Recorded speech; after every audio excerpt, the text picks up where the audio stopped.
Talk about Watson in the last 2 years, what you guys have done to him, and obviously you did a good job both times. What do you have to do with a guy like that? Well, I mean, he's a tremendous player. I was fortunate enough to recruit him coming out of high school. So anytime you face a guy that's got that kind of character and tangibles, you got to be balanced in what you're doing.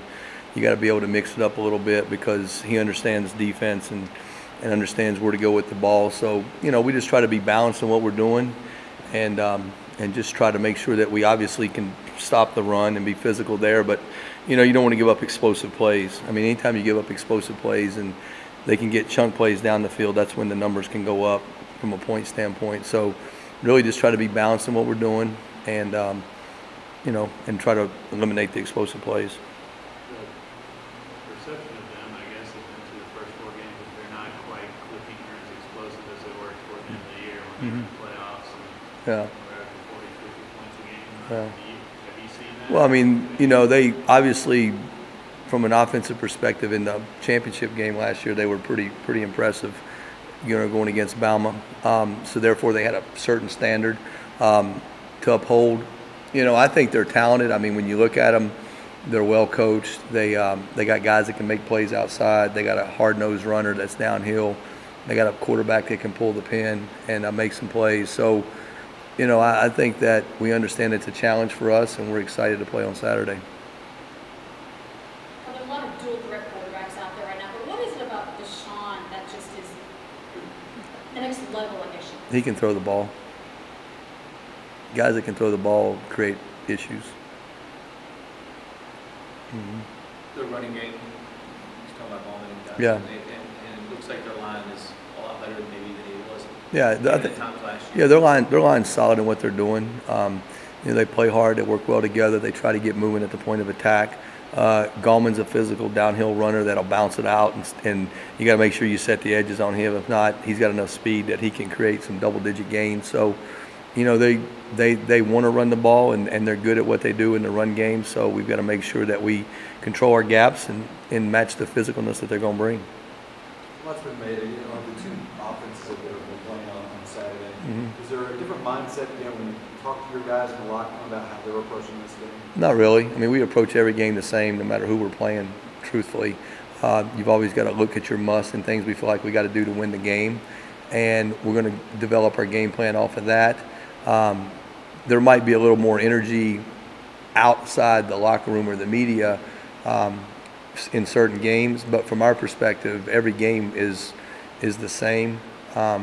Obviously, when you play in a game like this, it does have some magnitude from you know, goals that we have and where we want to go. So we understand that, but at the end of the day, it's still one game, and we've got to keep that focus because at the end of the day, the team that plays with the best fundamentals, the team that executes the best and plays to their identity the most consistently is the team that's going to win. Has there been any guys that have shown up a lot on tape that maybe aren't in the stats as much that you come away from a game like you play a great game? On our team, you know, I think that look like Hearns, for example, has done a really good job stepping in and playing. You know, I mean the guys up front, D'Angelo, Drew Bailey's done a good job. I mean, I think that those guys, I think those guys have played well. And, you know, sometimes you have to get a sack or an interception or things like that to get noticed. But, you know, like, for example, everybody talks a lot about Josh, but truthfully, I thought the Florida State game was his best game I've ever seen him play. I thought Fields really showed up last week in his production and the way he played, not so much in his production, which was good, but just the little things that you ask guys to do. And I think when you get that, it kind of feeds to other people. So I've been pleased with where we're at and what we're doing. We just got to continue to work hard, prepare each week, and, you know, understand the challenges that we have because every week they're different, and we've got to be ready to accept the challenge and play. Todd, when Devontae's playing like that, how difficult to have James on the other end? I mean, they both.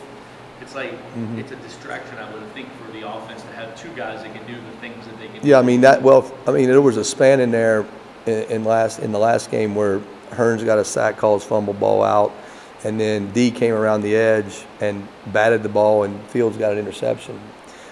And that's what good players do is they make plays in, you know, critical situations. So I think that they work hard in practice. They understand the game plan. They play fast. And when guys can play fast, they generally can play to their ability. And that's kind of the goal that you want to have on defense.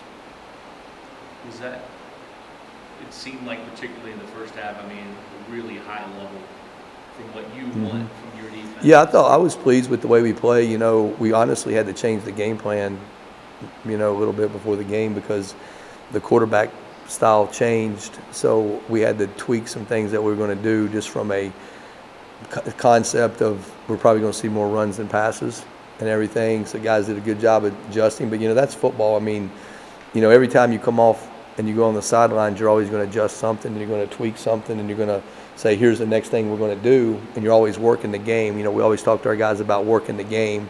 And I thought they did a good job with that, is working the game. Not only before the game with the way we had to tweak some things, but within the game, knowing that, hey, here are the next things up we're going to call. And, you know, you've got to do that to be functional on defense because offenses are pretty good from the standpoint of if you look at yards per play and just yards in general, you know, over the last few years, they're up from an offensive perspective.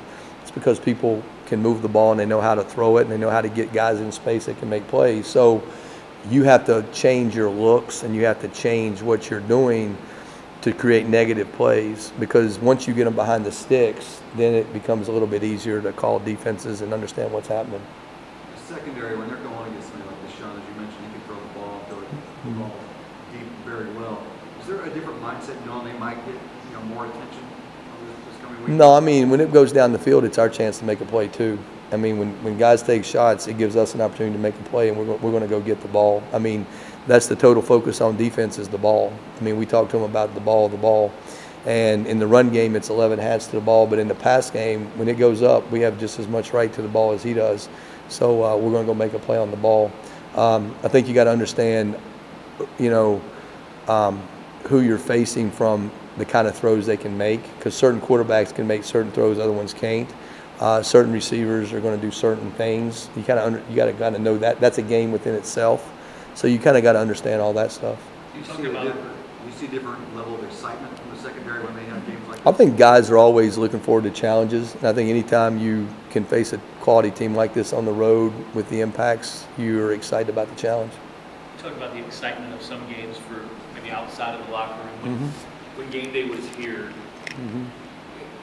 it's probably hard for the guys not to, because there were so many things going on, so much going on. Is it nice to have a road game? Is it easier on the road when it's a big game like this? No, you'd always rather play at home in front of your fans. No. But at the end of the day, you know, it gets back to understand the game plan, you know, ignoring the noise, focus on what you control, and understand the game plan and what you have to do on each play to help us win.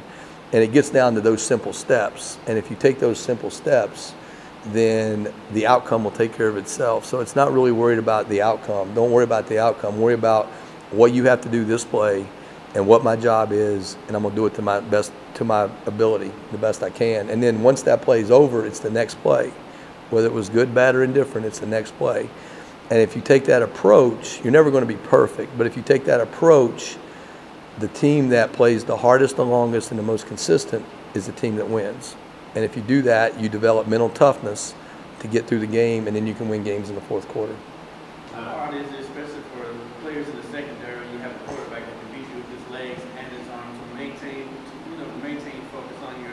Yeah, that ends up being, because what it happens is we taught them about plastering their man, because what happens is, let's say you cover a guy, but then the quarterback can extend the play with his feet. And when you extend the play, that basically means you got to cover the guy longer.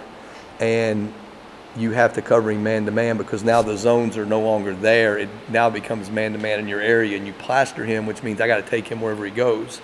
And as a guy scrambles, people are going to run relative to how he scrambles. Like the routes change based upon the scramble. So you have to understand that and understand where he's scrambling and what I have to do to cover my man. But at the end of the day, it ends up meaning that you have to cover longer. And that's how guys make plays. So guys like you in the secondary, you guys get a little more excited when you're in an opportunity to go get together and throw the ball over? Yes, sir. Right now, we just focus on getting better in practice and just treating this like any other game. When you look at film of Deshaun, what do you see from him? What can you expect? Well, he's a good quarterback, and we have a great quarterback as well. So, I mean, as we practice, we just try to simulate game situations so that we can just get better come game day. Do you or guys on the team live for these games? These are the reasons why you can't go to play these games. As much respect to give to some of those other teams. Well, I mean, it's a great opportunity, and this is something that we work hard for, and this is why we come to Louisville, to get games like this. Is Juwan Pass is he a good simulator of Deshaun Watson at all? Oh, yes, sir. He's a great quarterback. We have a lot of great quarterbacks as well that we can work against to get them better and us as well. Coach just talked about one thing that Deshaun can do is extend plays, whether it's he just runs it or just keeps it going until he can throw. So when you're out there in the secondary, how do you guys keep that focus when things are starting to go chaotic? That's just the little things, and those are the little things that we try to work on in practice, just staying with our guys and extending the play, even if it's a sack, just extending the play and just continue working on getting better, staying with your man. What's it mean to you to be playing in a game 2 out of 3 last weeks? ESPN's making it a feature game and big days coming up. Oh, it's a blessing. It truly is, and we just try to keep a humble mind and stay focused on what we're really trying to get at, and that's the national championship. So day in, day out in practice, we just work hard to get each other better. Does word leak in who Lee Corso, what mascot he puts on his head or anything like that? Say it again, I'm sorry. Does word leak, when Lee Corso puts that thing on his head? Did you guys know last time what was a card? We just try to stay focused. We don't try to get caught up in all the game day activities and things like that. But it's an honor that he will put that on, seeing that he trusts us.